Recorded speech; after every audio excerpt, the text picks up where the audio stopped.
إن الحمد لله نحمده ونستعينه ونستغفره ونؤمن به ونتوكل عليه ونعوذ بالله من شرور أنفسنا ومن سيئات أعمالنا من يهده الله فلا مضل له ومن يضلل فلا هادي له وأشهد أن لا إله إلا الله وأشهد أن محمدا عبده ورسوله. أما بعد، فإن خير الحديث كتاب الله وخير الهدي هدي محمد صلى الله عليه وسلم وشر الأمور محدثاتها وكل محدثة بدعة وكل بدعة ضلالة وكل ضلالة في النار. قال الله تعالى في كلامه المجيد: يا أيها الذين آمنوا اتقوا الله حق تقاته ولا تموتن إلا وأنتم مسلمون. يا أيها الناس اتقوا ربكم الذي خلقكم من نفس واحدة وخلق منها زوجها وبث منهما رجالا كثيرا ونساء واتقوا الله الذي تساءلون به والأرحام إن الله كان عليكم رقيبا. يا أيها الذين آمنوا اتقوا الله وقولوا قولا سديدا يصلح لكم أعمالكم ويغفر لكم ذنوبكم ومن يطع الله ورسوله فقد فاز فوزا عظيما. اللهم صل على محمد وعلى آل محمد كما صليت على إبراهيم وعلى آل إبراهيم إنك حميد مجيد. اللهم بارك على محمد وعلى آل محمد كما باركت على إبراهيم وعلى آل إبراهيم إنك حميد مجيد. تمام قسم کی حمد و ثنا، کبریائی اور بڑائی اس اللہ عز و جل کے لیے لائق و زیبہ ہے جس سے ہمیں اور آپ کو پیدا فرمایا، اور بیش بہا درود و سلام اس ذات مبارکہ مطہرہ پر جن کا نام اسم گرامی احمد مجتبیٰ محمد مصطفیٰ صلی اللہ علیہ وسلم۔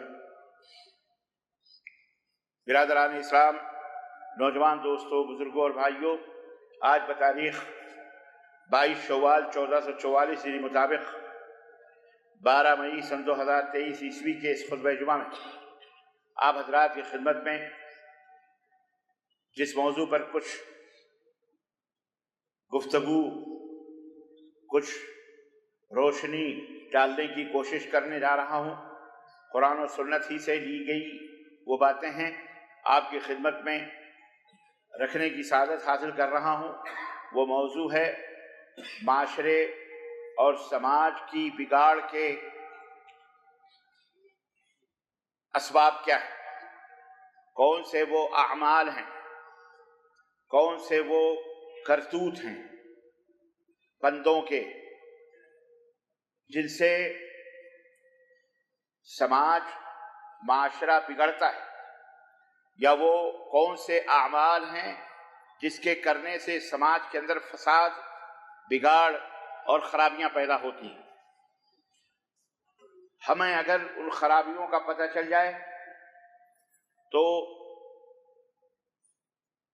جس طرح کسی ڈاکٹر کو کسی بیماری کا پتہ چل جائے تو اس کے لیے علاج کرنا آسان ہوتا ہے، ایسے ہی ہمیں اگر سماج کے اندر بگاڑ پیدا کرنے والے جو اعمال ہیں، فساد کرنے والے جو کرتوت ہیں، اگر لوگوں کو اس کا پتہ چل جائے تو یقیناً امید کی جا سکتی ہے کہ اگر وہ سچے دل سے کوشش اور جد و جہد کریں تو کوئی بھی معاشرہ، کوئی بھی سماج، کوئی بھی سوسائٹی ایک بہترین سوسائٹی اور ایک بہترین سماج ہو سکتا ہے۔ اور ایک بہترین سوسائٹی اور سماج کی ہمیں ضرورت بھی، کیوں؟ اس لیے کہ اس کے بے شمار فائدے اور اس کے بے شمار اس کے برکات صرف انسان کی اپنی ذاتی زندگی نہیں بلکہ اس کے گھر والوں کے لیے بھی، اس کے بال بچوں کے لیے بھی، اس کے بیوی، اس کے بہن، اس کی بیٹی، سب کے لیے، بلکہ اڑوس پڑوس اور سارے معاشرے کے لیے، ساری دنیا کے لیے ایک صالح اور نیک اور بہترین معاشرہ کی ضرورت ہے۔ عزیزان گرامی، بہت سارے اسباب ہیں، بہت سارے اعمال ہیں جن سے معاشرہ بگڑ جاتا ہے، توازن خراب ہو جاتا ہے، فساد پیدا ہو جاتا ہے۔ آئیے اس بگاڑ پیدا کرنے والے چند اعمال کا، چند اسباب کا میں آپ حضرات کی خدمت میں ذکر کروں۔ سب سے پہلے معاشرے کے اندر بگاڑ اور فساد اس وقت پیدا ہوتا ہے جب معاشرے اور سماج کے بڑے یا چھوٹے ایک دوسرے پر ظلم اور زیادتی کریں، ایک دوسرے کو انصاف نہ دیں، ایک دوسرے کو جبرن یا کرہن کسی بھی طرح سے اپنا حکم جو غلط ہے، جو باطل ہے، اس کو نافذ کرنے کی کوشش کرے۔ معاشرے کے اندر ظلم و زیادتی معاشرے کے اندر فساد پیدا کرتی ہے، بگاڑ پیدا کرتی ہے۔ اسی لیے اللہ تبارک و تعالیٰ نے ظلم کرنے والوں کے بارے میں بہت سخت وعیدیں بیان فرمائی اور ظلم و زیادتی کرنے کو حرام قرار دیا۔ یہاں تک کہ کسی جانور کے اوپر بھی ظلم کرنا حرام ہے۔ انسان تو انسان ہے، بلا کسی سبب کے، بلا کسی ضرورت کے ایک درخت کاٹنا بھی اسلام میں حرام قرار دیا گیا ہے، بلا کسی ضرورت کے۔ کسی بھی جاندار چیز کو نقصان پہنچانا بلا کسی سبب کے اسلام کے اندر حرام قرار دیا گیا۔ چھوٹی سے چھوٹی چونٹیاں جو ہمارے پیروں کے نیچے چلتی ہیں، اسلام نے ان کے اوپر بھی ظلم و زیادتی کرنے سے منع فرمایا۔ آپ اندازہ لگا سکتے ہیں کہ یہ کتنا رحم و کرم اور کتنی رحمت و برکت والا دین ہے اسلام، جس نے ظلم اور زیادتی کو حرام قرار دیا۔ خود اللہ تبارک و تعالیٰ نے، آئیے وہ حدیث قدسی پڑھتے ہیں، حدیث قدسی جس میں نبی کریم صلی اللہ علیہ وسلم نے اللہ تبارک و تعالیٰ کی طرف سے وہ باتیں بیان فرمائیں۔ حدیث قدسی ان احادیث کو کہا جاتا ہے جو در حقیقت وہ اللہ کی طرف سے اللہ کی باتیں ہوتی ہیں، لیکن انہیں قرآن میں ایڈ نہیں کیا گیا، قرآن میں نہیں لکھا گیا، لیکن قرآن سے باہر احادیث میں ہیں، لیکن وہ اللہ کے نبی صلی اللہ علیہ وسلم نے ان باتوں کو اللہ کی طرف منسوب کیا ہے کہ یہ اللہ تبارک و تعالیٰ فرماتا ہے۔ ان احادیث کو احادیث قدسیہ کہا جاتا ہے۔ بہت زیادہ نہیں ہے، بہت چند احادیث قدسیہ ہیں۔ اللہ تعالیٰ نے فرمایا اور اللہ کے رسول صلی اللہ علیہ وسلم نے بتایا کہ اللہ تبارک و تعالیٰ فرماتا ہے، ارشاد فرماتا ہے کہ اے میرے بندو، انی حرمت الظلم علی، میں نے اپنے اوپر ظلم کو حرام کر لیا ہے۔ اللہ نے ظلم کو اپنے اوپر حرام کر لیا، اور اسی طرح فرمایا اور تمہارے درمیان بھی اس ظلم کو اور زیادتی کو ہم نے حرام ٹھہرایا ہے، لہذا ایک دوسرے پر ظلم و زیادتی نہ کرو۔ اللہ عدل کرو، لا یجرمنکم شنآن قوم علی الا تعدلوا اعدلوا، کسی قوم کی دشمنی تمہیں اس بات پہ نہ ابھارے کہ تم عدل نہ کرو، انصاف نہ کرو، چاہے وہ تمہارا کوئی دشمن ہی کیوں نہ، چاہے وہ ادھرم ہو، ایک جانور ہی کیوں نہ ہو، اس کے اوپر بھی ظلم و زیادتی کرنے سے منع کیا گیا ہے۔ انسان تو انسان ہے، کوئی بھی ہو، کوئی بھی، اور یہ اللہ کے رسول صلی اللہ علیہ وسلم کی خوبی تھی کہ آپ صلی اللہ علیہ وسلم کسی کے اوپر ظلم نہیں کرتے تھے۔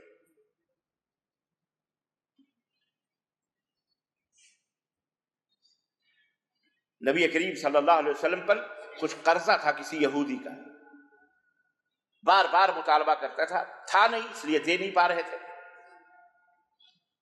ایک دفعہ مجلس میں بیٹھے ہوئے تھے مسجد نبوی کے اندر، اسی مدینہ منورہ کے اندر، صحابہ کرام بھی بیٹھے تھے، وہ یہودی آیا اور انڈ چنڈ کچھ غلط سلط باتیں اس نے کری، اور اللہ کے نبی صلی اللہ علیہ وسلم کی شخصیت اور آپ کی ذات اور آپ کے قبیلے پر اس نے زبان تان دراز کی، تانا دیا اس نے کہ تم لوگ ہو ہی ایسی بنو ہاشم کے لوگ، اس طرح کی باتیں بس زبانیاں کری اس نے۔ اور اللہ کے نبی پر بہرحال شاخ تو گزرا، لیکن اب مخروص تھے، لیکن صحابہ کرام اسے برداشت نہیں کر سکتے تھے۔ سیدنا عمر فاروق اعظم رضی اللہ تعالی عنہ کب برداشت کرنے والے، آپ نے چھپٹا مارا، اس کا گریبان کو پکڑا اور کہا زبان تھام کے بات کر، سنبھال کے بات کر، تو کس سے بات کر رہا، تجھے نہیں پتا یہ کون ہے؟ اللہ کے نبی صلی اللہ علیہ وسلم نے چھوڑوا، کہا چھوڑو چھوڑو چھوڑو، اس کا قرضہ میرے اوپر ہے، اس کو حق ہے جو چاہے کہے، تمہیں بہت تکلیف ہے تو جاؤ میری طرف سے اس قرضے کو چکا دو۔ حضرت عمر بن خطاب نے کہا بے شک میں چکا دیتا ہوں۔ اور مزید باتیں کچھ اللہ کے نبی صلی اللہ علیہ وسلم نے حضرت عمر فاروق اعظم سے بتائی. گھر لے کے گئے اس یہودی کو اور نبی صلی اللہ علیہ وسلم کا قرضہ اسے جتنا تھا اتنی کھجوریں اسے دے دی اور کچھ اور بھی 2-4-10 کلو کھجوریں زیادہ اس یہودی کو دی. اس یہودی نے کہا کہ بس میرا اتنا تھا حق ان کے اوپر وہ مجھے مل گیا، یہ زیادہ تم مجھے جو دے رہے ہو اس کی مجھے ضرورت نہیں ہے، یہ میرا نہیں ہے، کیوں مجھے تم زیادہ دے رہے ہو؟ میرا اتنا تھا اتنا ہی بس کافی ہے، زیادہ مجھے ضرورت نہیں. سیدنا عمر فاروق اعظم رضی اللہ تعالیٰ عنہ نے فرمایا یہ زیادہ میں اپنی مرضی سے نہیں دے رہا ہوں، یہ میرے نبی نے آتے وقت مجھے وصیت کی تھی کہ تم نے اس یہودی کا گریبان پکڑا، اسے تم نے ڈانٹا، اسے تم نے پھٹکارا، میں اس کا مقروض تھا، اس کا حق تھا کہ میں اسے دوں، میں نہیں دے پا رہا تھا، تو نے اسے ڈانٹا کیوں؟ اس ڈانٹنے اور اس گریبان پکڑنے کی وجہ سے اتنے کلو کھجور تو اسے زیادہ دے، تو زیادہ دینا پڑے. کہا یہ محمد نے تم سے یہ بات بتائی صلی اللہ علیہ وسلم؟ کہا ہاں. پلٹ کے آیا نبی صلی اللہ علیہ وسلم خدمت میں اور کہا اشہد ان لا الہ الا اللہ واشہد ان محمدا رسول اللہ. میں گواہی دیتا ہوں کہ آپ اللہ کے رسول ہیں، میں گواہی دیتا ہوں کہ اللہ کے سوا کوئی سچا معبود نہیں، اور میں گواہی دیتا ہوں کہ آپ واقعی اللہ کے رسول ہیں، سچے رسول ہیں. تو عزیزان گرامی، جب معاشرے کے اندر عدل پیدا ہوگا، انصاف پیدا ہوگا، کسی کے اوپر بھی، وہ مسلم ہو، غیر مسلم ہو، کافر ہو، کرسچن ہو، یہودی ہو، کوئی بھی ہو، زردشتی ہو، بدھسٹ ہو، جین ہو، کوئی بھی ہو، ہندو ہو، کسی کے اوپر بھی جب ظلم و زیادتی کریں گے آپ، تو پھر آپ کی عزت، آپ کا وقار تو سلامت ہی نہیں رہے گا، اس معاشرے اور سماج کے اندر بگاڑ اور فساد پیدا ہو جائے گا، جس کی بھرپائی صرف اس بات سے ہو سکتی ہے کہ آپ عدل کریں اور انصاف کریں. تو اللہ تعالیٰ نے ایک دوسرے کے اوپر ظلم کرنے سے منع فرمایا. اللہ نے خود بھی اپنے اوپر ظلم کو کیا کر لیا ہے؟ حرام کر لیا، اور ہمارے درمیان بھی ایک دوسرے کے اوپر ظلم کرنے سے منع فرمایا. وَمَا يَلْفِظُ مِنْ قَوْلٍ إِلَّا لَدَيْهِ رَقِيبٌ عَتِيدٌ. تمہاری زبانوں سے جو کلمات نکلتے ہیں وہ بھی اللہ کے فرشتے نوٹ کرتے ہیں. تم کیا سمجھتے ہو؟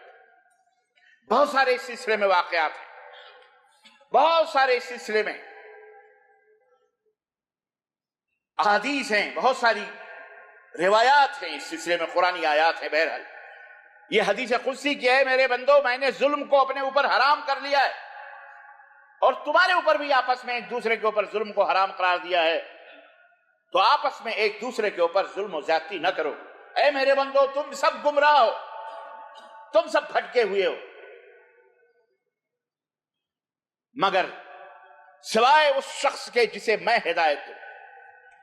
لہذا ہدایت مجھ سے مانگو، ہدایت مجھ سے طلب کرو، میں تمہیں ہدایت دوں گا، میں تمہیں سیدھا راستہ بتلاؤں گا. اللہ اکبر، بہت بڑی بات ہے یہ.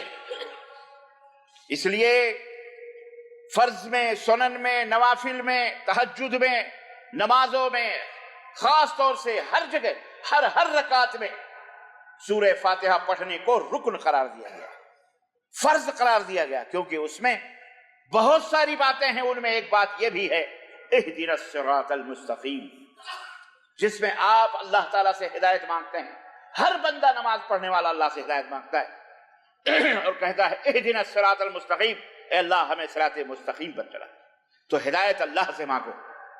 بھٹکے ہوئے لوگوں، گمراہو، غلط راہوں پہ چلنے والوں، اللہ سے رو، اللہ سے گڑگڑاؤ، ہدایت مانگو اللہ تعالیٰ سے. ہر چیز کی ہدایت اللہ تعالیٰ سے مانگو. تو دنیا کے بارے میں، شادی کے بارے میں، تجارت کے بارے میں، نکاح کے بارے میں، ہر چیز کے بارے میں، یہاں تک کہ ایک جوتے کی نال بھی اگر مانگنی ہے تو اللہ تعالیٰ سے مانگو. اور ہدایت تو بہت بڑی نعمت ہے. اللہ جسے ہدایت دے وہی کامیاب ہے، جسے اللہ گمراہ کر دے اسے کوئی ہدایت دے سکتا ہے؟ جو شکر کریں کہ الحمدللہ اللہ نے اپنے پسندیدہ دین اسلام کی ہم کو ہدایت عطا فرمائی ہے، ایمان صحیح، عقیدے صحیحہ کی ہدایت فرمائی ہے. ورنہ بہت سارے کلمہ پڑھنے والے بھی گمراہ ہیں، لکڑ پکڑ نہ جانے ہزار مزار مردہ سرتا سب پوج رہے ہیں، چلتے پھرتے نہ جانے کس کو اپنی مدد کے لیے آواز دے رہے ہیں، یا فلانے یا ٹھکانے یا نبی کو رسول کو کس کو سب کو پکار رہے ہیں۔ یہ حرام ہے، اسلام کہتا ہے، یہ شرک باللہ، یہ اللہ تعالیٰ کبھی معاف نہیں کرے۔ یاد رکھو، تم نماز نہیں، تم جا کے خانہ کعبہ میں بیٹھ کے مر جاؤ، اور اگر شرک پہ موت آئی تو کبھی کامیاب ہو سکتے۔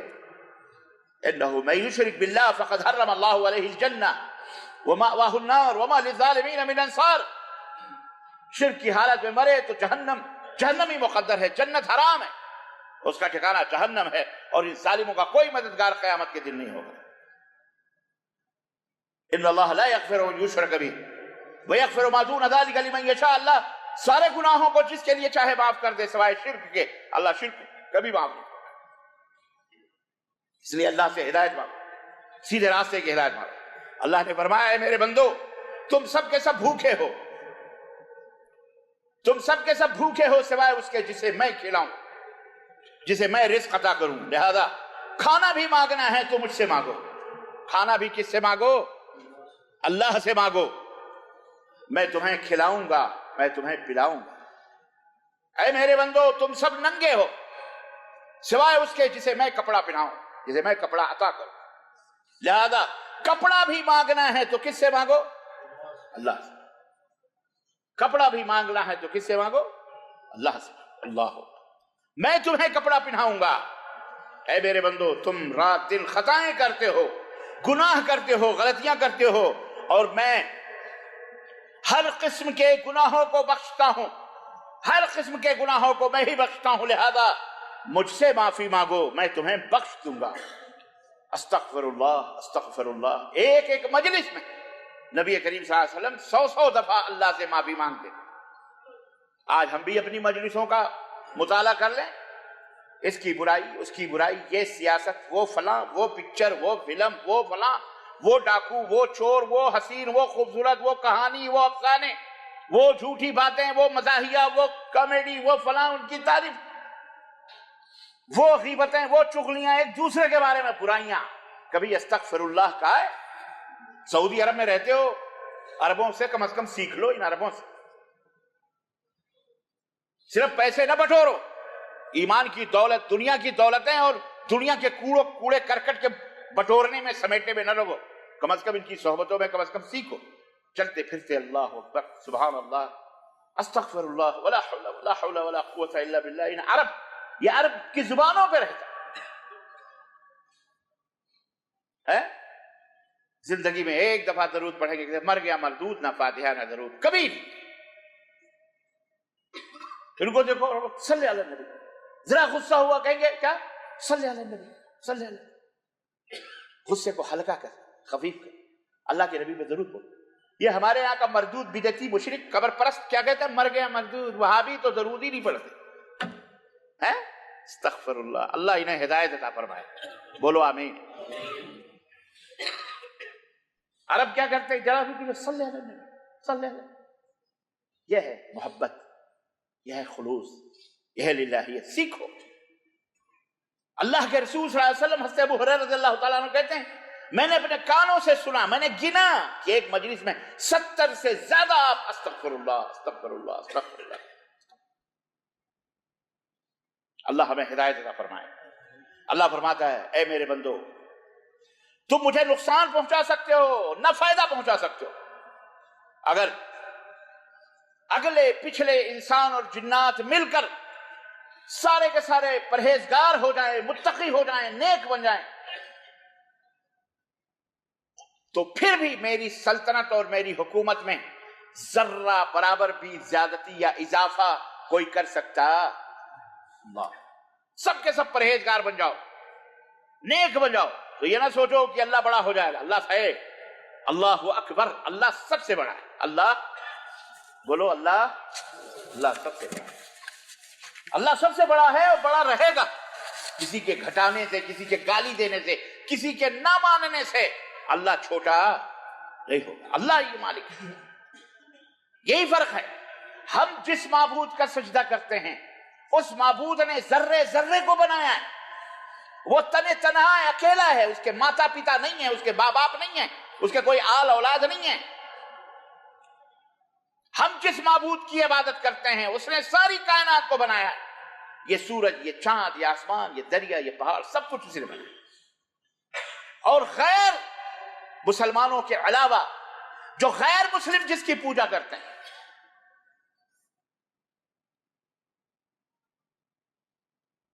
جن معبودوں کے سامنے وہ اپنے سروں کو جھکاتے ہیں, ان معبودوں کو انہوں نے خود بنایا ہے. انہوں نے, بولو, خود بنایا ہے. پتھروں کو کاٹ کر, پیڑوں کو کاٹ کر, تراش کر, یا کسی چیز, انہوں نے ان کو معبود بنایا. جو مخلوق ہیں جنہیں اللہ نے پیدا کیا ہے, اللہ نے بنایا, ان کو معبود بنایا. ہم نے کس کو معبود بنایا؟ جو تمام کائنات کا خالق ہے, مالک ہے, رازق ہے, وہ ہمارا معبود برحق ہے. تو اللہ نے فرمایا کہ تمام کے تمام لوگ مل کر پرہیزگار بن جائیں, پھر بھی میری حکومت اور سلطنت میں ذرہ برابر بھی اضافہ کر سکتے. اور اگر دنیا جہان کے اگلے پچھلے تمام انسان اور جنات مل جل کر سب کے سب فاسق و فاجر کافر ہو جائیں, غلط ہو جائیں, اللہ کی سلطنت میں, اللہ فرماتا ہے میری سلطنت میں ذرہ برابر بھی کوئی کمی واقع ہو سکتی نہیں ہو سکتی. اللہ کو اس کی کوئی پرواہ. لم یلد ولم قل هو اللہ احد اللہ الصمد, اللہ بے نیاز ہے. وہ تم جو نمازیں پڑھتے ہو, عبادتیں کرتے ہو, صدقہ خیرات کرتے ہو, اس میں اللہ کا کوئی فائدہ نہیں ہے. یہ اس میں ہمارا تمہارا سب کا فائدہ ہے, اللہ کا کوئی فائدہ اس میں نہیں. اللہ فرماتا ہے میرے بندو, اگر تمہارے اگلے پچھلے سب انسان اور جنات کسی چٹیل میدان میں اکٹھا ہو جائیں, جمع ہو جائیں اور مجھ سے مانگیں, اور میں ہر شخص کی مراد کو پوری کر دوں, اس کی چاہت کو, اس کی خواہش کو میں مکمل کر دوں, پوری کر دوں, تو بھی میرے خزانوں میں کوئی بھی کمی واقع ہو سکتی سوائے اس کے کہ جیسے ایک پرندہ, چڑیا سمندر میں چوچ مارے تو اس کے چوچ میں کتنا پانی آئے گا, بس اتنا ہی فرق پڑ سکتا ہے. ورنہ اللہ کے خزانے میں کوئی کمی واقع ہو سکتی, سب کو دے دے, کوئی کمی نہیں ہے. وہ مالک الملک. عزیزو, اللہ فرماتا ہے انتم الفقراء, اے لوگو تم سب کے سب محتاج ہو, فقیر ہو, سب کے سب محتاج. لیکن خوش نصیبی یہ ہے کہ ہم فقیر ہیں ضرور, لیکن اس مالک و مولا کے عبادت گزار ہیں, بندے ہیں جو ساری کائنات کا مالک و مختار ہے, غنی ہے. خوش ہو جاؤ, خوش نصیبی کی بات ہے. اللہ فرماتا ہے میرے بندو, یہ تمہارے اعمال ہیں جنہیں میں شمار کرتا ہوں, جو تم کرتے ہو. دیکھو, زندگی کا فلسفہ بہت بڑا نہیں ہے. بہت سارے شیطانی شکوک و شبہات دماغوں میں آتے ہیں. اللہ نے ایک آیت کریمہ میں مختصر طریقے سے زندگی کا فلسفہ بیان کر دیا ہے, حقیقت بیان کر دی ہے. بالکل سمجھنے کے لیے آپ کیا ہیں, آپ کو کیا کرنا ہے, بالکل چھوٹی سی آیت کریمہ ہے, مختصر. اللہ فرماتا ہے الذی خلق الموت والحیات لیبلوکم ایکم احسن عملا. یہ موت اور یہ زندگی کے درمیان کے جو فاصلے ہیں, پیدا ہوئے مرے, یہ جو فاصلے ہیں, اور ان جھنجھٹ اور یہ الا بلا جو کچھ بھی تم دیکھ رہے ہو, بالکل مختصر اللہ نے فرمایا الذی خلق الموت والحیات لیبلوکم. یہ ہے اصل سبب, تاکہ وہ تمہیں آزمائے, تمہارا امتحان لے, ابتلا, آزمائش تمہاری,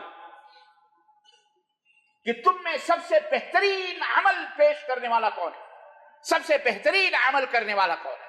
خلاص, تم تاجر ہو, تم مدرس ہو, تم معلم ہو, تم خطیب ہو, تم مجاہد ہو, تم حاکم ہو, تم وزیر اعلیٰ ہو, تم وزیر اعظم ہو, تم صدر مملکت ہو, تم بادشاہ ہو, تم غنی ہو, تم تاجر ہو, تم فقیر ہو, تم خلاص ہو, تم بھکاری ہو, تم میکینک ہو, تم انجینئر ہو, تم ڈاکٹر ہو, تم بیرسٹر ہو, تم کچھ بھی ہو, اللہ کو اس کی کوئی ضرورت نہیں. اس کا مطالبہ صرف ایک ہے کہ تم اس دنیا کے اندر بہترین انسان بنو, لوگوں کے ساتھ بہترین سلوک کرو, سب کے حق اور حقوق کو بہترین طریقے سے ادا. یہ ہے موت اور زندگی. بس اللہ نے سب کو شمار کر رکھا ہے اور شمار کر رہا ہے. تمہیں ایک ایک لفظ وما یلفظ من قول الا لدیہ رقیب عتید, جی نوٹ ہوتے ہیں جو تمہاری زبان سے نکلتے. تم جو چلتے ہو پھرتے ہو رات کی تاریکیاں، نہ سوچو کہ اللہ نہیں دیکھ رہا ہے۔ اور سنو، موت کا ایک دن مقرر ہے، موت آنی ہے، ایک ہی دفعہ آئے گی، موت بار بار نہیں آتی، اور اس کا ایک وقت مقرر ہے۔ جب وہ وقت آ جائے گا، ایک لمحہ نہ آگے نہ پیچھے۔ اس لیے موت سے کیا ڈرنا، موت کا کیا غم ہے؟ کبھی بھی نہیں، کبھی بھی مت ڈرو۔ مرنا ایک دن سب کو ہے، جو بھی ہے، بڑے بڑے حکمران، لیڈر، فرعون، حامان، شداد، نمرود جیسے لوگ بھی اس دنیا سے چلے گئے۔ آج یہ چل کیا کر سکتے، کچھ کر سکتے ہیں؟ انسان خوش نصیب رہو مسلمانوں، تمہیں خوش نصیبی کی بات ہے، اور یاد رکھو یہ اللہ کا فضل ہے، اس کا شکر ادا کرو، فخر نہیں، یہ اللہ کا شکر ادا کرو کہ اللہ نے ہمیں اسلام کی دولت سے مالا مال کیا ہے۔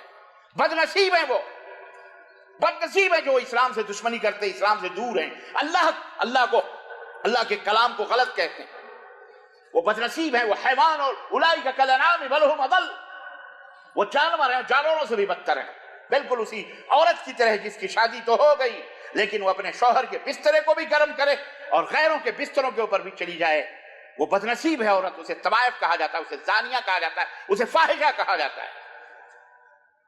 انسانی معاشرے میں اس کی کوئی اہمیت، کوئی وقت نہیں ہوتی، اسے زانیہ کہا جاتا ہے، بدکار کا۔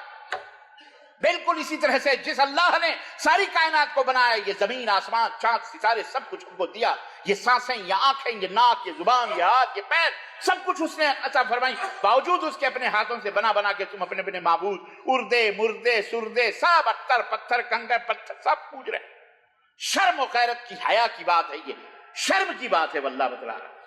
تو مستوائب سے بھی بدتر ہے وہ شخص جسے اللہ تعالیٰ نے فرمایا قرآن کے اندر کی بدترین ہے، مشرک جو ہوتا ہے وہ طوائف سے بھی بدتر ہوتا ہے۔ اللہ فرماتا ہے اے میرے بندو، یہ تمہارے اعمال ہیں جنہیں میں شمار کرتا ہوں، گن رہا ہوں، ایک ایک پل پل، لمحے لمحے کی خبر ہے، پھر تمہیں ان کا پورا پورا بدلہ ہم دیں گے، ایک ایک ذرے کا بدلہ۔ فَمَن يَعْمَلْ مِثْقَالَ ذَرَّةٍ خَيْرًا يَرَهُ وَمَن يَعْمَلْ مِثْقَالَ ذَرَّةٍ شَرًّا يَرَهُ۔ ایک ذرے کے برابر بھی تم نے اگر اچھا کام کیا ہے، بہترین کام کیا ہے، اللہ اسے بھی پورا بدلہ دے گا۔ تم نے ذرے کے برابر بھی گناہ کیا ہے، اس کو بھی تمہارے سامنے اللہ لا کے کھڑا کرے گا۔ اللہ فرماتا ہے تو جو شخص بھلائی کو پالے گا وہ اللہ کا شکر ادا کرے، جو خیر کے کام کرے، جسے اللہ توفیق دے کہ وہ سیدھے راستے پہ چلے۔ زبان کھل رہی ہے تو اچھائی کے لیے، بھلائی کے لیے، پیر اٹھ رہے ہیں تو بھلائی کے لیے، ہاتھ جا رہے ہیں بھلائی کے لیے، آنکھیں اٹھ رہی ہیں بھلائی کے لیے، سب کچھ اللہ کی بھلائی اور خیر، اچھائی کے لیے۔ یہ اس اسلام کے اوپر صرف آپ یہ نہ سوچو مولوی مولانا لوگوں کا کہ بس وہ انہی کے ذمہ ہے۔ اس اسلام پر جتنا حق ایک مولوی کا، ایک عالم کا، ایک بادشاہ کا ہے، اتنی حق ایک عام آدمی کا بھی ہے، عام آدمی کا بھی، ایک مسلمان، اس کا بھی حق اتنا ہی ہے اللہ کے اوپر اور اس اسلام کے اوپر۔ اور جتنا وہ پوچھا جائے گا اتنا سب پوچھے جائیں گے اللہ کے دربار میں، سب کو کھڑا ہو کے جواب دینا پڑے گا، یاد رکھو۔ یہ نہیں کہ صرف مولوی مولانا کی ذمہ داری، ہماری کون سی ذمہ داری ہے؟ جاؤ میدان میں لڑے، مولوی لڑے، مولانا لڑے، ہم کو کیا ضرورت، ہم تو بھائی نہیں۔ آپ سب اپنے بال بچوں کے لیے جو آپ محنت کرتے ہو نا، یہ بھی اللہ تعالیٰ آپ کے آپ کے نام اعمال میں، اچھے اعمال میں تحریر فرماتا ہے، حلال طریقے سے اگر کبھی، یہ بھی تمہارے لیے اجر و ثواب ہے جو اپنے بال بچوں کے لیے کماتے ہو۔